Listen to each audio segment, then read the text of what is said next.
welcome to Paperback Flicks. All right. Hi, welcome back. So I am Rae Davidson. And I'm Ruth Craddock. And tonight on Paperback Flicks, we're discussing The Boy in the Striped Pajamas by John Boyne. I like that we both got our stripes. Yeah, striped out. Representing. Nice. Okay. So I had seen the movie first. Okay. Had you seen the movie before No, I hadn't read or seen the movie. I'd seen like commercials for the movie like way back when it came out, but I'd never seen it. So do you want to talk about the movie first? Since you saw it first. Yeah, we can do the movie first. So, personally, I love this kind of story. And this kind of movie. The World War II, it's Holocaust, but it's also told from the perspective of Bruno, who's a little boy. Mm-hmm. And kind of seeing it from someone else's perspective. I think it was when we were in junior high that I don't know if for some reason I associate it with you. I have no idea if you actually brought this to my mind. You associate everything with me because I fabulous. And I was your best friend once. once. Once upon a time. One of your best friends from your lifetime. Back in the way back. In the way back. But so I had been discussing with someone something about like I'm not Jewish. So if I had lived in the time of the Holocaust, if I was in Germany or Poland or whatever, like I would not have been part of the Jewish Holocaust, like the final solution or whatever they called it. Yeah. Not that they only took Jews, but mainly, yeah. My perspective probably would have been more of one like would I have chosen to be part of Hitler's youth? Would I have seen the corrupt, the evil? You know, if I had listened, if I had stood there and had the experience of growing up in Germany and then listened to his talk, his speeches, would it have convinced me, or would I see the wrongness of it? Like, you know what I mean?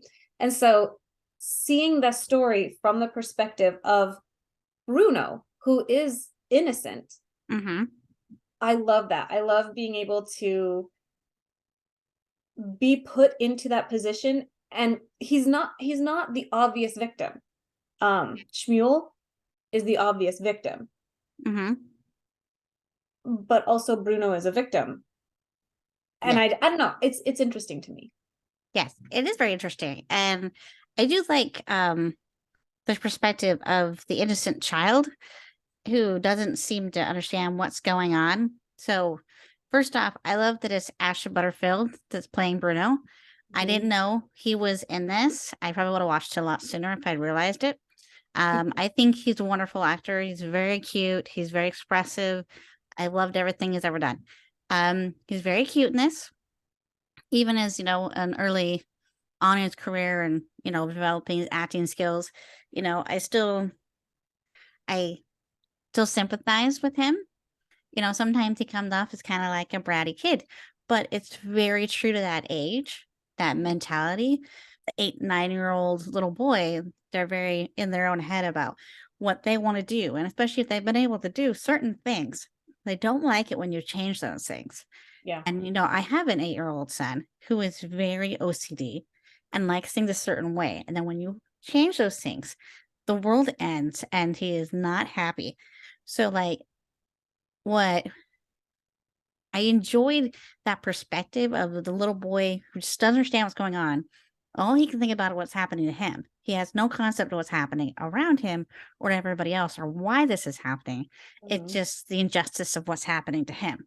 And I think in some ways that's very poignant because I think even as adults, we sometimes get in that mindset where we don't realize how much things are affecting everyone. We just see how it affects us.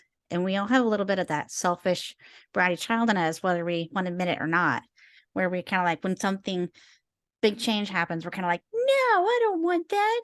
I want to stay here. And I like that aspect of the story is that we get to be put in a very simple sort of mindset, but it is It is sympathetic in a weird way. Yeah. Yeah. Well, and it also, so I mentioned it before, but I love the visual dynamic that like you can have like when you first see the house that they move into, Mm-hmm. and it's just like I look at it and I am the kind that I love old ruins, and I look at this austere like old maybe country house or whatever, and I'm like, delightful. Maybe it's haunted, right? Yeah. But but yeah, I can completely see like from a city boy's perspective, you know. He's Mm-hmm. just a kid, wants to hang out with his friends. He wants, you know, like you said, like he wants to play, like that's where he is. And then Mm-hmm. he's like to an old boring house, Yeah. you know, and he No doesn't see neighbors. the beauty of the architecture, or he doesn't see the whatever. Yeah. He's just like, there's no other houses around, you know. Yeah. And like when we were watching it, there were so many times that I was like, why? Like I would see the mom just being like, just don't go into the back or whatever it was, like don't go through the gate, or you know. And Mm-hmm. she's just like, guys, I'm trying to hold it together because she knows what's going on. Yeah. Like she understands my husband's a Nazi, like we're killing these people, like Yeah. she gets it, and she's trying to not get the family murdered. She's Mm-hmm. trying to keep them together as a family. She's Mm-hmm. how do you love your kids in that world? You know what I mean? Like Yeah. how do you raise children to be good humans when you're like, also we murder people? Like No you big deal. know? how do And you that's not happening. look at your innocent 9-year old and go, well, they're not really human like you and me. Oh, how are they different, mom? Go play, you know. Yeah. That's what I like about that is that it made sense in their adult mindset that they had certain like, well, this is okay because of this, and this. They had like justifications for what was going on. But for the little kid who only understands things at a very simple um level, trying to explain that to a child is like, well, then it starts to strip away all those justifications and all the reasons, and something it's like, well, what really is different? Like, what are my reasons here? Like, how can I justify this?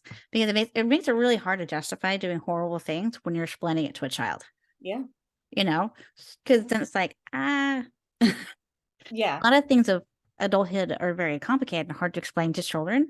But when they're really bad things, it's even hard to explain because it's like, how do you get that through to the innocent mind and not seem like the bad guy that you Yeah. are?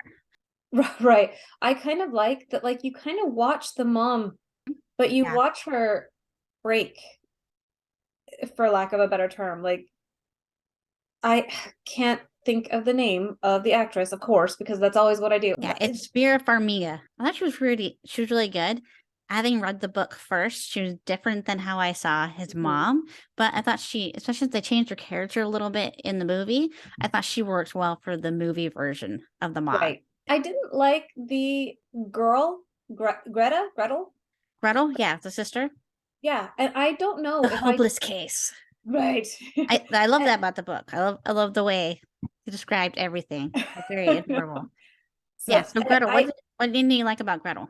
see, and that's what I'm not even sure about. I'm not sure if I didn't like the character in the movie or if I didn't like the Actress? actress. I'm not even sure. I don't know what else she's done. I don't, I'm not sure what I like, but when I was watching the movie, I was just like, I just don't like her. And she starts to have a crush on Wickham. Yeah. He was Wickham in the For 5 seconds in the Pride and Prejudice remake. Yes, for five yeah. seconds. I was like, well, he wasn't a bad Wickham if we'd gotten to see him for more than a minute, but yeah, Wickham, for lack of a better, name or reference for him. Yes, Wickham. Yeah. But yeah, like, and I can see that being you're a 12-year-old girl in the middle of nowhere now. He is There, handsome. Even if yes, he is there's evil, blood. he is handsome. Right. Well, and the thing is that like He's supposed to be only like 19 too, so he's just barely Right. adult. It's one of those where like in a few years, is anybody gonna care? But right now it's And weird. back then it was considered far less weird for that kind of an age gap. It wasn't as a big a deal. And just Yeah. since she's young, and especially with how young she is, I guess it's depends on the person, because some people at like 12 or 13 still look like babies. I know I Mhm. did. I still kind of do sometimes. But then other girls are like fully grown women at 12 or 13, and like nobody would even know the difference. But I don't know, especially with her, just the mentality of the mindset she's in. She's like, there's nobody to pay attention to. She's got no friends. There's this handsome guy. And it's like, so she's putting all her energy into this Mhm. thing, because it's something, Yeah. And then she becomes part of, was she part of Hitler's Youth? Mm-hmm. Yeah. And kind of that, like, she throws away all her dolls and she like becomes like hardcore. Like suddenly her room is full of like posters of Yeah, whatever. she becomes very, dedicated to that idea. Yeah. I think And go ahead. well, I was gonna say it's kind of, to me, it was funny when I was watching the movie because I felt like his character, why can't I remember that character's name all of a sudden? Now all I can think is Wickham. Coulter? I want to say Lieutenant Coulter? He almost seemed in the movie particularly, he almost seemed like he was like, I have to do this, I have to prove myself, because as we find out, his dad was disloyal or whatever. He came across as just like, I am so intense and oh, I absolutely love this and I absolutely toe the line and I am perfect, I'm the perfect Nazi boy. And then you find out that it's because he's kind of almost like, I'm perfect, don't look at my dad, like, you know, Yeah. don't question me, because they very much had a mentality of like, if Well, you're if there's fucking anybody disloyal in your family and you right, don't report on it, it's one thing if you report to your family, that's right, not loyal. They wanted you to report against your family and friends. But if you had somebody who was disloyal or did something inappropriate and you knew about it and you didn't say anything, oh, right. was a sin. And so then when she like immediately becomes this like, oh, he is so staunch and he is so into this, me too, right? Yeah, I think There's that was almost after he left, though. Like almost like her way of replacing him being right, there was like right. she was gonna. That's what you kind of see, is that like she's Mhm. like, okay, he wasn't into me, maybe it's because I was a kid, or maybe it's because he was so devoted to the cause, Yeah, right? And yeah. so she can't devote herself to any one person because they could come and go, so she Mhm. devoted herself to the cause. Yeah, exactly. And I think what's interesting to note is that in that time, I think people don't recognize or realize, most people, is that when everything started in Germany, it started off as this very positive movement. Like he presented it as, make Germany great again, and like, let's rebuild our country. Let's, make up for what's happened, because they were devastated after World War I. They had all sorts of just issues, and he was trying to rebuild this whole country that was just falling apart and had lost its sense of self. Mm-hmm. And so he gave them a sense of purpose and a sense of self. And it started off as very positive. And like this whole Hitler Youth thing was about giving them structure and about teaching them skills. And it was kind of more, it started off with more the mentality of like a Boy Scouts or a Girl Scouts kind of thing, but with military training involved. Yeah. And, like learning discipline. And it was actually supposed to be a positive thing. And for a lot of people, it started that way. And from different things I've read, a lot of people that grew up during that time, they have a hard time associating the Hitler Youth as a bad thing, because it was a very positive thing for them as young adults. But then it led, the Hitler Youth thing was sort of like a gateway into the army, into the Nazi party, into the military, becoming a soldier for him. Right. And it went from being this positive, was supposed to be a positive youth experience organization, into training and crafting them to be his soldiers, to Mm-hmm. brainwash them to become just more of his minions. Right. And so, like, I doubt that Gretel sees the negative side of that. She's seeing this positive side. She's seeing, you know, how structured culture was and how dedicated, and, you know, I can be structured too. And she needs something in her life. So she's looking for something. So I Yeah. think Gretel has no idea what she's getting into. She's just looking for something to grab onto. Yeah. And so I think that's what's interesting is a lot of the things for the people in Germany, it didn't start off, let's go kill everybody. Right. It would never have happened if it had started off that way. People would have Right. been like, no, no, no, no, I'm not going to kill my neighbor. But it was slowly over time. He pushed people just a little bit farther. We're going to do this. We're going to do that. And Right. it just over time, they like learn to accept all sorts of crazy things because it slowly it was like the pathway to hell is, you know, Paved with good intentions. paved with good intentions and Yeah. one step at a time. And he was a master manipulator, and he was very good at painting something bad as something okay or not so bad, and just, you know, just getting people just to go a little farther. Yeah. Well, and finding that common enemy. Mm-hmm. You know, we shouldn't be against each other. We should be aligned against X. Against And this. Yeah. and, You and have to that's have an enemy to make right. everybody come together.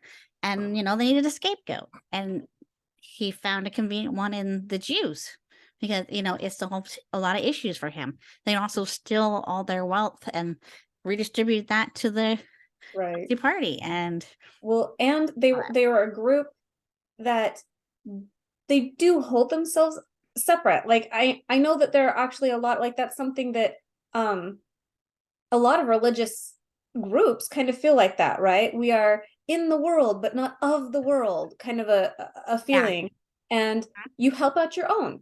The first person that I help is my family member. The second person that I help is my extended family member. The third person I help is my community member. Community might not be physically lives next door to me. Community is more likely going to be the guy at my church. Yeah. You know? Your And so legend. Yeah. and where they have just been hated and ridiculed, and it's been a thing since there were Jews. It's been a thing. Mm-hmm. Yeah. You kind of huddle together. If everybody hates your group, you kind of huddle together. And so it was easy to be like, To see, further divide people.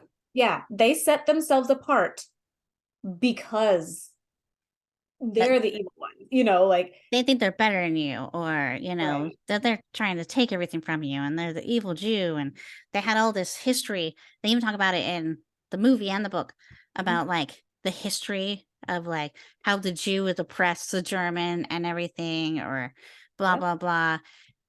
And it's all this propaganda and this nonsense, but like it was designed purposely to make it so everybody be okay with all this stuff. Right. So that it wasn't so bad. Like, so it's funny because there's actually a thing now that's like, is it okay? Like, you just randomly, just hello, person. Is it okay to punch a Nazi? See, that's hard for us to answer because we understand Nazi equals bad, right? Yeah, but Nazis, somebody who considers themselves a Nazi now, I'd say, okay, it depends. Is the Nazi actively doing something bad See, exactly. And besides just collecting Nazi memorabilia or like right. something like And that? on If an they're doing something individual, bad, then yes, right. And on an punch 'em. individual basis, we can work these things out. But Yeah, like when you just the man on the street kind of thing, and you just go ask 20 rando people, you know, is it okay to punch a Nazi? A lot of times people are like, yeah, bad guys, get them, you know, and you're like, is it? Because that's exactly their mentality. In their day, randomly walking down the street, is it okay to punch a Jew? Is it okay not to? You know, like yeah, yeah. that's the mentality. And so there is kind of that like, be careful. So I'm jumping to the book now, but at the end of the Right. book, it actually, like the very last couple of lines is something like, but that would never happen in today's society, right? Like I don't remember Yeah, exactly how it's worded. yeah. This happened a long time ago. That would never happen today. Something like Right. that. And I appreciate that because it's very true. Because it's, you know, kind of like hint, hint. Right. It is in a lot of ways happening now. There is that divide that, oh, we can't get along, or so and so or this group or this religion or this Right. political party, they're the enemies. So we, they're all idiots. We have to hate them. And this huge division in our country is ridiculous. Right. And it really almost feels like we're at war with each other. It kind of does. It feels like people are to the point that, like, if you like, oh man, this person is, I don't know, transgender, it's okay to punch them. And then on the other side, people are like, you would punch a transgender person, it's okay to punch you. And you're like, dudes, why are we throwing punches at all? Like, this, Yeah, do you exactly. understand that you're both wrong? Like, you Well, know what I mean? it's not even to that point. It's that point where if you don't agree with a transgender person, or if you don't go along with all this movement and these things that are happening, Right. you're a monster now, and it is okay to now harass you for not agreeing. Never Right. mind whether you said anything mean or were unkind to them anyway, just not agreeing, not going Yeah. along with it You, makes you a monster now. So you you no did longer have the right to have different ideals or to stand for your own beliefs. You have to right. shut up and disagree with their beliefs. And Which how is is that exactly not exactly the same thing? Like it's weird because yeah. we used to live in a world where we could agree, disagree, and respect each other's difference of opinions and Right. have mature conversations about our differences, but still find the commonalities because we Right. really are more alike than we are different. Right. But on an individual level now, as then, if you sat down and you just honestly talked to somebody and you were like, you know what? I hope that you don't turn me in, but if I gotta be honest, we're murdering humans. That's the long and the short of it. And Mhm. on an individual level, most of them would probably be like, yeah, I don't Yeah, know if that sits well with me, yeah, but they were so scared that they'd be turned in that no one would actually have that conversation. And I feel like there is some of that today, and maybe mhm, others don't see it or don't feel it, but yeah. I feel like that, like you We're said, not like it, quite to the murdering point yet, but right, there is it's a kind strong of, sense of like you have to go along with the current mhm, agenda, or you're going to be ostracized and you're right, going to be canceled.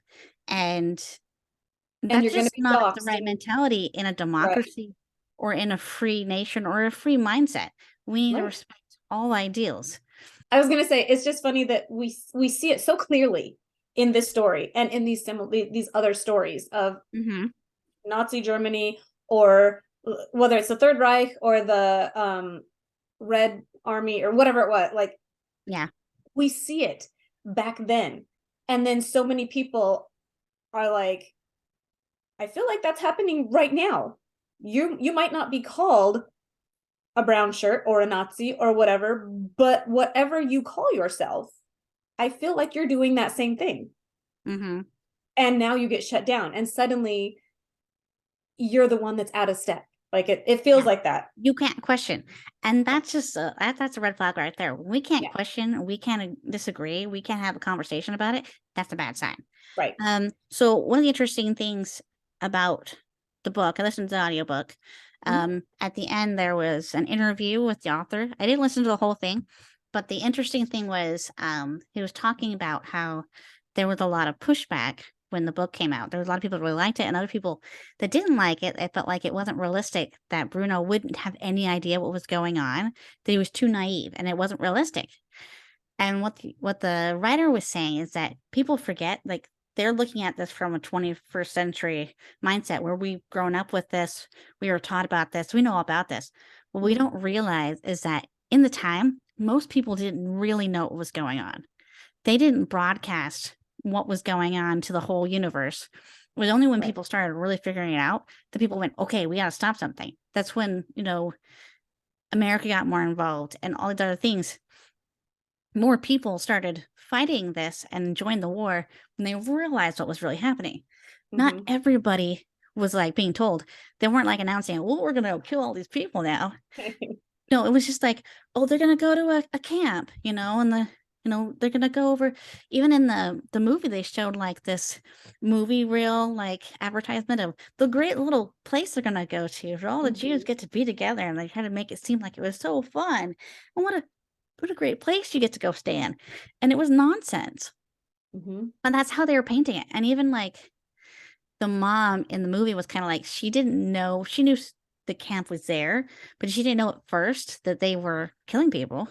Mhm. She knew it was there. She thought it was farther away. Like in the movie, though, it seemed a lot farther away than in the. I was going to mention that. Yeah.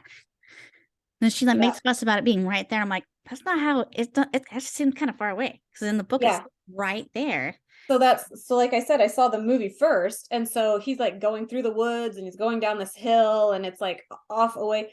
And then I'm reading the book. I actually wrote down what it says. So it says, there was a nice sized garden with paving and then a bench that was facing the house. About 20 feet away from the past the bench was this giant wall with bales of barbed wire, and then, or fence, I guess, with barbed wire. And then a little bit later, in either the same chapter or the next chapter, it says, what are they doing to the people not 50 feet away from this house?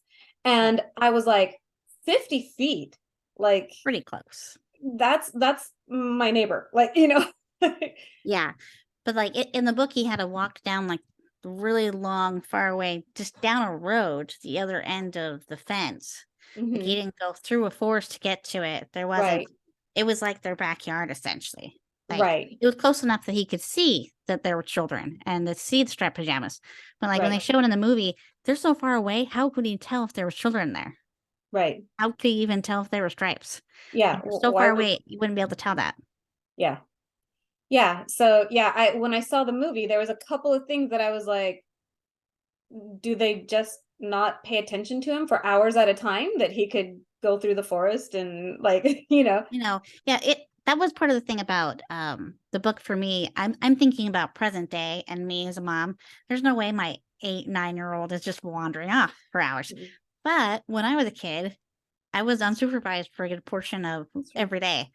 So I could go and do whatever I wanted to. And I walked all over town, like all over the place. I was gone. And so when I think of it in that perspective, especially that time, people were a lot more like trusting of their children, like, oh, you're safe, you're fine. They weren't expecting people to do anything to their kids for the most part. And they expected their kids to be more grown up and mature than we do now and more capable, I guess. So it wasn't a big deal if you wanted to go play. Of course, you wouldn't tell them, I'm going to go over there and talk to the kid on the other side of the fence. Again, when I was watching the movie and I'm like, does no one watch their kids? And yeah, you're right. I had a lot of times as a kid, in fact, a lot of times with you, when neither of our parents knew where we were. Yeah, but, like, woohoo, they're working or whatever. Yeah, I was with Ruth. That's as much as they knew, and that's fine. But when they had the tire swing, and she could like see him from the tire swing, and he even has that one part that he's like, on the tire swing, Mom. And she's like, oh, okay, he's good. He's like, all right, I'm out of here. I was like, oh, yeah, that probably is. And then she just goes, oh, yeah, he's out in the yard playing, Yeah, Yep. she's busy doing something. And so, like, and he told her he was going to be there. And he seemed like he was safe and he was in this nice little enclosure. And that's the sad thing, is that's very true of real life, is that parents will feel like they're that things are safe. And the kid that quick can be like, and like go do something stupid, because kids don't always think things through. And you really feel sorry for the mom in this situation, because it's like she's trying her hardest and they're just about to leave too when the whole tragedy happened at the end. And they were just about to leave. She was just about to get him away from this. But at the same time, it's because they're about to leave that he goes and does this in the first place. Right. Little kids, little boys, they don't always think things through. And the funny thing to me was that he was thinking it through on his level. You know what I mean?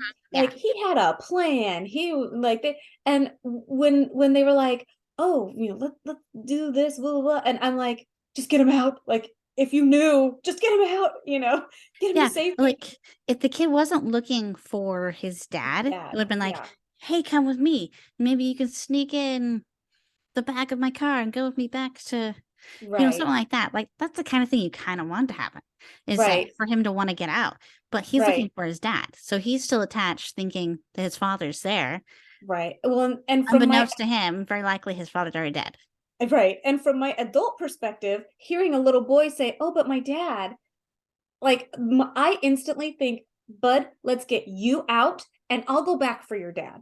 Right. We'll go back for your dad once you're safe. Right. Knowing full well that we're not going to go back. Like, in my mind, that's what I think of. Yeah, but like as a kid, you're not going to say that to your friend. Yeah, I'll help you. And going back to what you were talking about before, like if people sat down and actually had a conversation, how much should we actually find in common? And I think that's at the heart of what's great about the story is that's essentially what happens with Mhm. this little boy Bruno and Shmuel Mhm. is that, you know, these two completely opposite people end up finding themselves on, you know, other sides of a fence and they just start talking. And he Mhm. doesn't understand, Bruno doesn't understand why this person can't just come over and play. He doesn't Right. understand what's going on over there. At the same time, Shmuel's like in such a place of like, he's been there for who knows how long. He's like lost all joy and happiness. He's deprived of all the nutrients. Everything is sucked dry from him. So he's just about like a husk of a person. Yeah. And so like he's barely capable of anything. He's just happy to have someone to talk to that Yeah. isn't going to yell at him and isn't probably going to die any minute. And, you Right. know, to have a nearly normal conversation with another human being because he's forgotten what that was like. Yeah. So I felt like the movie Shmuel maybe felt a little like they were trying to play him as also naive, maybe. Okay. Um, compared to like the book. Well, Yeah. once I read the book, like do you know what I mean? Hmm. I felt like there was, of course, that aspect like you're talking about where he's like, whatever, I probably gonna die tomorrow. At least I can play with somebody today. Like Yeah. there was that, but like in the movie, he seemed to almost be Naive as Bruno. as naive as Bruno, not quite as naive as Bruno. Bruno is kind of the epitome of Yeah. naive in this. He's But out like there. he did have kind of that naivete still about the world generally, about the situation generally, Yeah. like with the whole like finding my father, like Yeah. Your father's been missing for several days. He's gone. right. I don't know. Either that or he was like a master manipulator himself. That was the something that somebody, I don't remember if it was Scott or one of my kids, but somebody brought it up that they were like either he genuinely doesn't get it either. Because if I cared about this Bruno kid at all, I would not be like, yeah, come in and help me find my dad. Even if I still want to find my dad, I'm not gonna subject you to this, right? But Yeah. he still has that naivety. That's what I was talking about, where Hmm. still kind of has that naivety. And somebody was like, or he's just a master manipulator, and he's like, they're gonna torture all of us. Fine, we'll get one of yours too. How do you like it? And I'm like, I don't think so, but also that would be a very twisted way to. That's be very twisted. Yes. But you're right though. I think if he was in his right mindset, he wouldn't want his friend to be in there. Right. He'd want to save him from that. And he'd be like, if anything, he'd be like, I want to get out of here. Let's go Yeah. somewhere else. You know, Yeah. you and I go play someplace safe. But if you weren't for the fact that he's still worried about his dad and he's not willing to let go of his dad, even though Mhm. he's already lost his grandfather and his grandfather's never come back, you would think he would, if he weren't a little kid with all this hope and all this optimism, even Right. after all this horrible thing that's happened to him, he would realize that his dad's gone too, but he's still in that hopeful mindset that he's not willing to give up yet. Right. Yeah. And maybe it's just because I had already seen the movie. All these thoughts were going on as we're watching the movie. And so Mm-hmm. maybe when I read the book, I already knew to expect it, maybe. Mm-hmm. And that's why I was like, oh, okay, this is just a kid. Whereas I was like, what is wrong with this kid when I was watching the movie, you know? But maybe that had already like processed through my brain. Yeah, yeah. Um, I want to talk about the book. I love the way this book is written. I love the repetition and like the very childlike mindset. I found it Mhm. very charming. I love the whole the the hopeless case and the, you know, even the things that were in the back of the drawer that were nobody's business. They were his and Yeah. nobody else's business. Like how we kept saying the same things and it was like that's a little boy mindset, especially Yeah. that type of little boy. Like very like he likes things a certain way. He likes the way his life is. He doesn't want to change anything. Mhm. And so I love the way it was written in that regards. I enjoyed the voice, I guess you Mhm. could say, of that character and just the narration. It was interesting. Yeah. I feel like this story from any other character, it's It wouldn't it, work. yeah. I mean, if you're telling it from Gretel's perspective, it's No. she loses her brother. You know what I mean? Like, if you're telling it from maybe the mother's perspective would be interesting, Yeah, but but it still still, wouldn't be the same. yeah, you It would wouldn't be still the be same. missing like, because you see it from the very beginning. This kid wants a friend, and even when the dad, like, he sits him down in his office and he's like, "Oh, I forget how he says, but he's like, you know, grandfather, my father, he once told me that I had to do things and I just wanted to play with my friends, but you know what I did? Sucked it up and I did what he said." Yeah, Like I kind of go, you sure remember you being a did. 9-year-old boy? Because I'm Sure you did. yeah, like, if all this little boy wants is a friend, get him a freaking friend. And Well, then you he's in a don't have these. situation where he can't, and Yeah, it's not like he's gonna go, oh, you can go play with the little Jewish kid we're about to kill, right. Well, and and that's they're even like they telling him talk, they're not really people. So right. They talk about how they at the end, the soldiers go to all the nearby villages and towns and show pictures, and nobody has ever seen this. Right. No one's ever seen this boy. Like, I hate to I don't know. I hate to be like, let's see how we can facilitate your evilness. However, if I was on the side of the parents, right? And they have a little boy who's driving them crazy because he doesn't want to be there and he wants to go back to his friends and he wants to go back to the square where people push you from like post to pillar or something like yeah, that. yeah, Like, that was you know, funny. then what you do is you take him to town and you let him play with a couple of the kids there that you approve of, right? Yeah, You or something. Yeah, and then you go, okay, you have friends now. What? You don't like them like you like the other guys? That's life. I may not like the soldiers that I have working for me, but I have soldiers working for me. You may not like these friends, but you have friends. And then he's less inclined to to wander search off. out for people. Yeah, You know what yeah. I mean? Well, I think what's interesting is to think about the perspective of the parents too. Like, so the father, I do like how in the movie they showed a little more of the parents in some ways. Um, they kind of condensed a few different things that were in the books into like one Right. scene. And I do like that we got to have the whole grandma's righteous indignation about him being a part of all this. And at the same time, the father's like, oh no, he's doing great. And you're Mhm. like, how can the two parents have a different mentality about it? Well, like the father's seeing it from a sense of like honor and duty, and the mom's seeing it from a sense of, for some reason, the mom can see what this is. Mhm. Maybe because she's an artist and she's a free spirit, she can see that there's something wrong here, Right. and that her son should be a part of this. Right. I like that aspect, but I think what's interesting is that I think a lot of people who were involved got into it thinking, I'm doing something great for my country. I'm doing my part. I'm helping, or this is a great way for me to advance my career and to get ahead.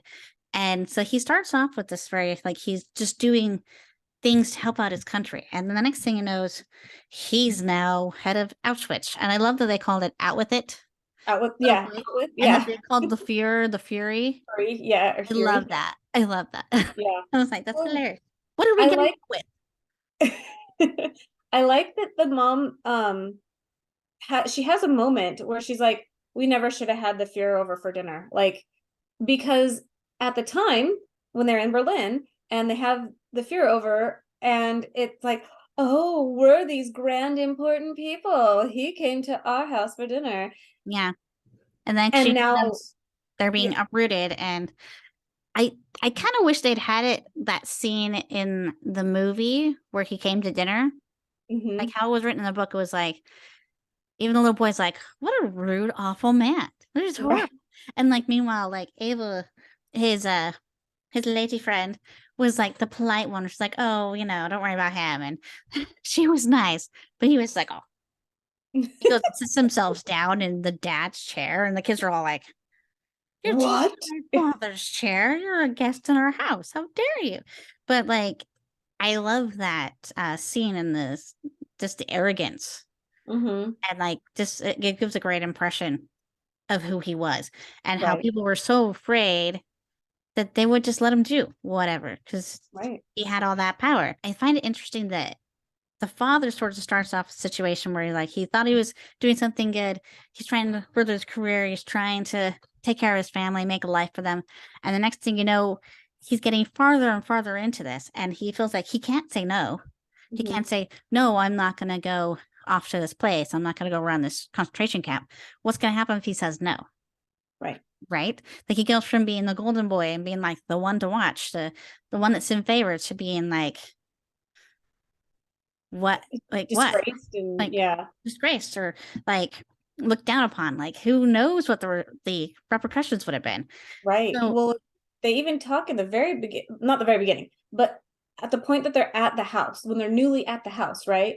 And they call it out with, and like maybe because the last guy was so bad that they were like out with him, in with the better guy.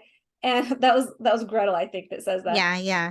And the other soldiers, when they're talking to the father, they do say like, oh, he was awful, we have needed discipline around here, he Yeah. was no good, we're so glad to have you, whatever. And so you do kind of get that sense right away that like, wow, we're so glad we have you, don't mess up, because we'll just disappear you, because that's what we do, Or you're gonna get disappeared just like the last guy. And yeah. who knows what So happened to him.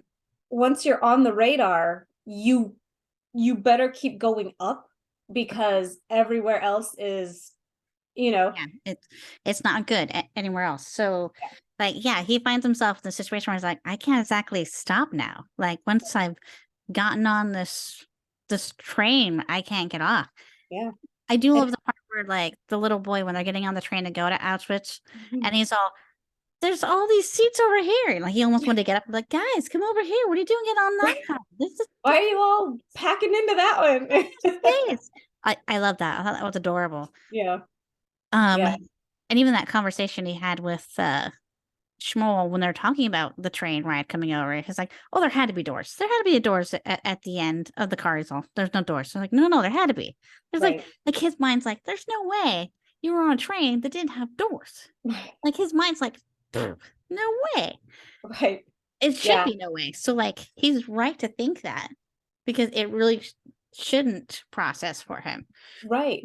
Because that's not a thing that you do to people like that. No, You and don't it stick wouldn't make any things sense on at all. Why people. would you get on a train without doors? And like, again, Right. he's not understanding they don't have a choice. They're being Right. forced to. And like the father, even like when Bruno does disappear, and in the book, in the movie, they find out right away what happened to him. Right. And I get that, like, cinematically, that makes sense, and it was moving to have that moment where they're chasing through and they realize there's his clothes and they realize he went in, and the dad's like right there and realizes that they just gassed everybody and he's probably, Right. and it's Well, heart and wrenching. to see the mom, how she's pretty much already broken, and she's pretty much already just Yeah. like, life can't get worse than this. Yeah. And then it She does. loses her son. Like that is wrenching. Yeah, it is. And it works great for the movie, but Mhm. I do I feel like I love the way it is the book, that it was just Yeah. a sense of, where did he go? It just is close. He is gone. There's no sign of him. Never been heard of again. Yeah, Yeah. and like it doesn't occur to him at first that he actually went in under there. They have no Right. reason to think he would. And then when the dad finally like starts putting two to two together and goes, and his mind starts going, oh, he Mhm. went in there, and that's what happened to him. And then Right. after that part, it's like the mom goes back to Berlin. Yeah. Berlin, thinking maybe he'll be there, he'll show up there, and he doesn't. And just think about that. That again is a kind of naive hopefulness that you would have as a parent, to hope that he would be there, or he's going to Mhm. show up there, because part of you doesn't want to accept the reality. Right. Well, and because how awful would she have felt if that was the answer? He was literally screaming that he wanted to go back home. He wanted to go back to the Berlin to his friends. If they didn't go, and that's where he was this whole time, like, Yeah, how if bad of they a had mom would you just feel? stayed, he would have been safe. If they left when he wanted to go, he would have been safe. None of this Right. would have happened if they left before. So Right. there's going to be a sense of guilt that this is Right. her fault because she allowed this to happen. She didn't leave when he told her, no, we can't do Right. this, or we shouldn't do this. And then she goes back to Berlin, and then the dad stays there, and he Mhm. just kind of like becomes this husk of a person himself, because this is so devastating to him when he couldn't find his son, and then when it finally occurs to him what happened to him, it's kind of like, he stops being good at his job. They don't want him there anymore. And they're like, they just like send him somewhere else. And he's like, I don't care anymore. I don't Yeah. care where they send me. It doesn't matter, because he just lost all meaning and purpose in life. Right. Yes, he was doing all this essentially for his family, to give his family a good life, to take care of them, to keep them Right. safe. All justifications for what he was doing, like for, turning a blind eye to this horrible stuff going on, just gone the second that he loses his son. Because it's like, oh, I couldn't even do the one thing I was trying to do, and that was keep Right. my family safe. Well, and I loved, they don't talk about it. They don't actually say it, but especially when you're reading it, and like, so he's going through, he's like retracing the path, and he's walking through, and then it says it will put like his knees wouldn't work, like his leg just gave out on him, and he literally and metaphorically crumbles when he realizes, we did this, like, Oh my God. this Yeah. has to be what happened, right? Like the realization kind of can no longer be ignored. Yeah. And you get a sense of like, all of our lies are lies. Like, nobody noticed that he was what was he, a commandant? Nobody noticed that he was the commandant's son, Yeah. right? He was didn't matter. just another kid in striped uniforms. Like, Yeah. That's the other thing I you're love not about this. special. You think the story, the title is all about this little boy he meets. No, it's about him. Mhm. He ends up being the boy in the striped pajamas. And I Right. think that's one of the things that's very sort of significant about the story, is that you go from seeing people as completely different and like it's us versus them, but then you could just as easily be on the other side of the fence. You could just Right. as easily be the boy in the striped pajamas. Right. And that when it comes down to it, you're no different. No, Like, it didn't matter to turns out, like, anyone. humans are humans, and I love that, like, no one has to tell it to you. You feel it when you read that. Yeah. I liked that. Yeah, I like the sense of hopelessness, in the sense that it's just like, and no one ever saw him again.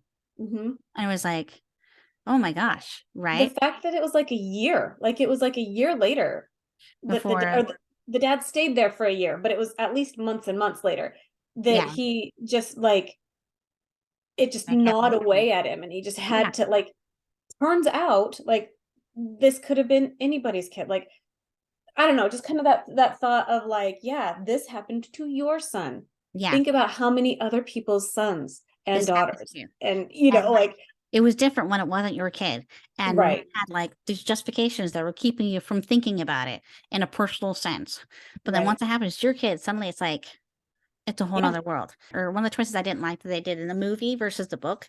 Mhm. In the book, they got lice, and so then they had to shave his head, Mhm. right? And so originally the idea for him to go with him into the camp wasn't so much so that he could go, and it wasn't just to go and help him look for his dad, but also because, hey, you look just like me now. Because he shaved his head, suddenly it was like, he could easily pass for, long as he's in big pajamas, he could pass for one of those kids. Whereas before, with the hair, when they didn't do it in the movie, they didn't cut the hair off, they didn't do the lice. It was like, anybody saw that hair on it would be like, hey, wait a second, why didn't we get that kid's head shaved? That happens like the first day they walk in, Right. like Well, right away. and like, he's still looking at this grand adventure, right? In the book, especially, like, it even says, like, he like woke up and he's like, oh, it's raining, but maybe it'll lighten up by the time I go, this is gonna be like this fun, almost like this, like, He's excited. He's finally going to go to the other side and trying to get to see what's happening over there. Like, he yeah, had in his mind that it's something very different, because, in the movie, he saw this video. So he's like, oh, it looks like it's not so bad there. right, But then, plus he's just excited to actually be on the same side of the fence with his friend. right, And if it means going up over there to help him find his dad, it's like, yeah, okay, we'll go look for your dad and we'll hang out, finally. right. I Yeah. also love that, like, 2 9-year-olds are gonna be like, oh, let's just figure out where this adult has gone. Yeah. And it doesn't occur to them, they're like, well, hey, if the adults haven't found him, how are we gonna find them? Right. You know, like, and like, where are we to look that hasn't already been looked? And why would he suddenly be in their barracks when he wasn't there before? Right. You know, and there's a lot of it that's very childish and very unrealistic, but it's very true to childlike mentality. A lot of Mhm. things that don't make sense when you realize it, but the kids are like, yeah, sure, let's go do this, let's go do that. And in the movie, was it in the book too? I don't remember. Where like after they first get there and start looking around, and Bruno starts going, wait, no, I don't want to be here. He starts getting a realization this is a bad place. You see that better in the movie. Maybe it's just because the acting can portray it better. Yeah, like it's kind of a sense of I should really go home. I shouldn't be here. And the Yeah. realization that there's something wrong here sets in, and the kid's like, but my dad. So it's like, okay, well, go find your dad. Because Right. if he turned around and left right then, he said, then that wouldn't happen. If he said, hey, come with me, Right. you know, he Maybe really that's why maybe that's why we started to feel like he was being like manipulative, or yeah, there was yeah, just kind of a feeling of like, at what point do you go, you have a bad feeling about this, I've had a miserable life since I've been here, okay, let's get let's out, like, go. Yeah, you know. yeah. I think if the kid hadn't been so like obsessed with the fact of finding his dad, he Mhm. might have gone, wait a second, he's lifted up the fence. I can get out of here. This kid Right. has food. This kid can get me out of here. Right. Like, I don't know. I guess there's part of me that wanted them to like plot to sneak him back to Berlin with him. They're leaving Yeah. the next day, get him in the trunk, whatever, and hide him, and then take him back to Berlin. And he has this hidden friend. You know what I mean? Because they Yeah. hid people inside homes in Germany all the time. Not all the time, Right. but there's quite a few stories of people that did that. Right. And so part of it was like almost wants it to go that route, but that's not the story. That's not the story the Right. writer was trying to tell. The writer was trying Right. to tell a story of pure innocence pitted against complete evil.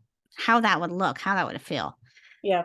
Well, Uh, and yeah, ultimately, the family needed to be broken. Like, as awful as that sounds, from the stories, for the story's needs. Like, there were times that we would start to get into shenanigans, and then somebody in the group would go, I don't know, guys, I don't want to do this. And I usually join their side. Usually I'm like, mhm, yeah, maybe we've gone too far. If you think we've gone too far, maybe we went too far. And so we could kind of pull out. Like, there were a lot of times that I'm like, wow, that could have gone way worse. But like you said, that wasn't the story. The story wasn't, we had this awful experience, we managed to survive it. yeah, The story is, it broke everyone. yeah, Yes, it tortured the people in Auschwitz, in Dachau. Like, yes, they were clearly yes, and obviously tortured and murdered, and it's yeah. awful. And But it tortured the soldiers who were in too deep. And it yeah, tortured the children who were innocent and had nothing to do with anything and were yeah, being the indoctrinated from families, their birth.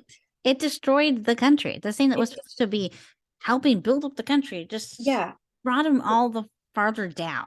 Like, Even Gretel, like when she goes back to Berlin, she was crying and crying, and she didn't care about her dolls, and she didn't care about the cause, and she didn't care about the boy that didn't like her. it She sounds like loved nothing matters now but her brother. annoying brother that was gone. Yeah, It like, was like, I should have played with him more. Like, why wasn't I with him more? I should right. have been his friend. Like, you know what I mean? He, Like, you just imagine the kind of just the guilt and what they're thinking, what they're feeling. And right. you just, you feel, Yeah, but at the same time, it's ironic because at the same time, all these other people lost their children and their family.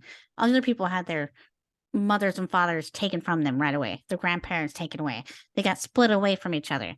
So when you're thinking about what happens to this little German family, it's heart-wrenching, but at the same time, it's like, but compare that to the thousands of family Right. that dealt with even worse things. They Right. all died. Right. And I kind of like that they're like, the thousand that has the 1 millionth that's happened to you, and how heartbreaking that is to you. Now, what have you done to countless others? Like, Yeah. you know what I Or mean? imagine how horrible that was for everybody else. Like Right. times it by a billion. Look what the guy who was the golden child commandant, or whatever they called him, like the perfect, like, epitome of the Führer's like right hand. Yeah. Look what happened to you, and you were the safe guy. You Yeah. know, like, do you know what I mean? As Yeah, safe you were as supposed anyone's to be gonna be. one of the privileged, and yet Yeah, you weren't and yet privileged at all. even this happened to you. Yeah. Now everyone else under you, everyone else who you enacted evil upon, either directly or indirectly by facilitating, I don't know that I could live with that. You know what I mean? Like, of course he's a broken man. Everything that happened with the Nazis is a great example of compartmentalization Mhm. and being able to sort of separate one part of your life from another, have tunnel vision. Mhm. Like, because people will do what they have to mentally and emotionally to survive, even physically. And I think that's part of it, is that and able to do these things, to be able to live in this world, you had to say, well, that's them, and that's not the same as my family. Those are Right. not the same as my kids. It's not the same as, and being able to say, well, they're not really people, like, that takes away the guilt, and that makes it possible to do all sorts of horrible things. But Yeah. once it becomes real, when it happens to his family, it happens to his son, you can't Mhm. separate it. And I think that's what's really pointed about this, is that we really shouldn't be trying to do that in the first place, because we Right. are all the same. We're not any different. We're all part of the same human family. And when we divide each other, all we're doing is hurting ourselves. Right. We're not making anything better, not for ourselves or anyone else. Yeah. So, Yeah. Ultimately, going back to that question from the very beginning, is it okay to punch a Nazi? It's okay to punch the person who's punching you and your children. Like, you know what I yeah, mean? Like, it's okay to punch a person that you need to stop from doing worse to others or yourself. yeah, Like, yeah. that's who it's It, okay to punch. To all of the rest, no. until that person is threatening you or your family, or is actually causing harm to another person, no, it's not okay to punch somebody that doesn't agree with you. Like, Right. I may not agree with a lot of people out in the world, especially nowadays, and their lifestyles, but that doesn't give me the right to persecute them anyway, or to Right. be unkind to them in any way. And I'm not going to. That's not who I am. But at the same time, because I don't agree with them, doesn't give them the right to do that to me either. Mhm. And we have a saying in our house that I've probably said before, but we say, give them a little grace, you know? Mm-hmm. And I'll say that about the person who's like so straight laced that you're like, I can never measure up to you. Give them a little grace. And Mm-hmm. then also the person that is like so radical and wild and like, ooh, hates you because you won't agree with them, you know? You won't be And crazy too.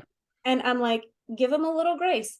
That doesn't mean that you have to kowtow to whatever it is that they're saying. You don't have to agree with them, or maybe you do on some level agree with them. I don't care, but you can give them a little grace and give yourself a little grace too. Like you said, you don't have to be different. You don't have to be the one that's, I think of that when I look at the Gretel character. Mm-hmm. Like, you don't have to just do what the others are telling you have to do. But Yeah. at the same time, you also don't have to be radically different because they told you and you refuse, Yeah. Yeah. Find your own course, and, Yeah. find, some real purpose and reason for what you're doing. Don't just do it because you're being told you have to, or Right. because you want to be so different than what's being told, that you're like Right. rejecting everything. Well, and also don't just toe the line because That's that's what the powers that be tell you. You know what I mean? yeah, Like, because that that's can what the lead, dad does. yeah, that can lead down bad paths too. Mhm. When it's wrong, say something, Yeah. speak up. Don't be afraid to be honest with your feelings. Before it's too late. Like, that's kind of, there's that poem that I don't know it, but it's attributed to a Holocaust situation. But it Mhm. says, when they came for the Jews, I'm not a Jew, so I said nothing. When they came for the disabled, I'm not disabled, I said nothing. When they came for these guys, I'm not these guys, I said nothing. And then when they came for me, there was no one to speak up for me. Yeah. Mm-hmm. And I feel like that's where they got. That's the point that they got to. In Yeah. Germany, there was no other way out. There is no citizen uprising against what became the Nazi machine. There's not. That ends in you're all dead. Yeah. You It know, all became a part of it slowly over time. And someone else had to step in, and the UK stepped in, and America stepped in, and like other countries had to step in. They had to. That's where they were. And I know with the UK, like Hitler was going after them as well. And yeah. eventually they would have gone So, after America when they felt like they could. So I get that. But that's exactly where they were. They had to speak up because Germany was coming. Yeah. Do you know what I mean? Yeah. So yeah, that's it went from the point where like people felt like they were safe to like they were the new enemy.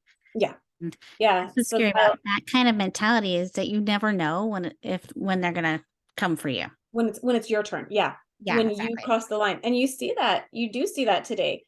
You know, you can have your ideals and stick to your ideals, have your notions, and that's fine.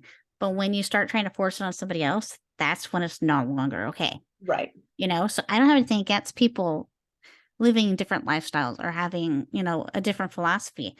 I respect people's rights to think for themselves. I respect that when people can think for themselves and they come up with their own ideas, their own notions. But what I have a problem with is when they start trying to demand that everybody else agree with them. Right. And they start telling me and people around me and my family how we live our lives. Because I'm not telling them. I might not agree with it, but I'm not going to tell them that they can't. That's none of my business.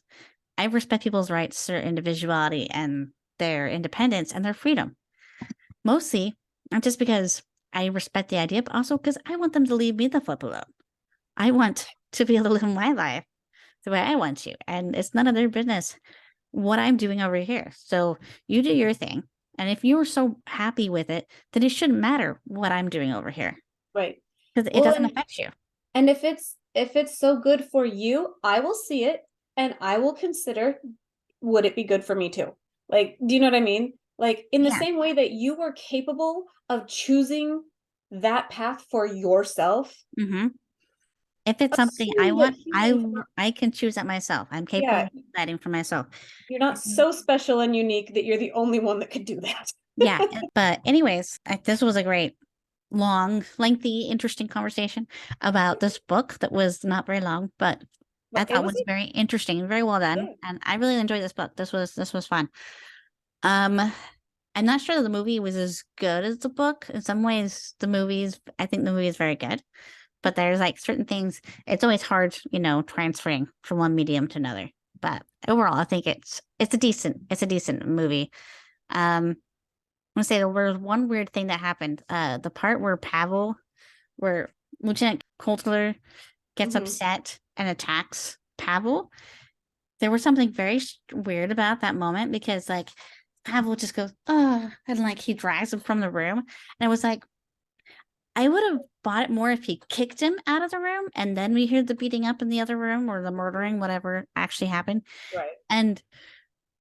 But just the way they did that was like, it took me out of the movie because I was like, that was just so unnatural and weird that I was like, well, what happened? There was like one bad acting, one bad moment in the movie. And that was it. Anyways. Yeah. And that can happen. I have always been the person that like, oh, this movie came out, I'm going to go read the book before I watch the movie. I think having watched enough movies before books, I think that I might like it better that way. I might like watching the movie and then when I read the book going, oh, ooh, interesting. Yeah. You know what I mean? I feel like you can enjoy a movie better when you haven't read it first. Yeah. And it's rare from all this, especially from doing all this, a rare opportunity where the book and the movie are their own things and they stand on their own and they don't need to be compared. But most of the time, the book is better. Yeah. Most of the time. Yeah. I was the boy in the striped pajamas. Woo. So what are we doing next time, Rae? So I actually have a friend who is an author. Besides Lee me. Wilder. Yeah, besides you. I found a couple of them. Yeah, but yeah, you're collecting them. So Lee Wilder, she does children's books. So it's a different dynamic than a lot of what we've looked into. I guess Matilda is kind of a children's book, but hers, they have really fun illustrations, and it's different, but it's also really fun. Yeah, cool. All right, so are we gonna have her on to talk about her books and stuff? Yeah, so she's got books and she's got art, and we're gonna get her story and check out some of her stuff. Sounds good. Okay, cool. So that'll be next time. For now, Paperback Flicks, I'm Ruth Craddock. And I'm Rae Davidson. And we'll see you later.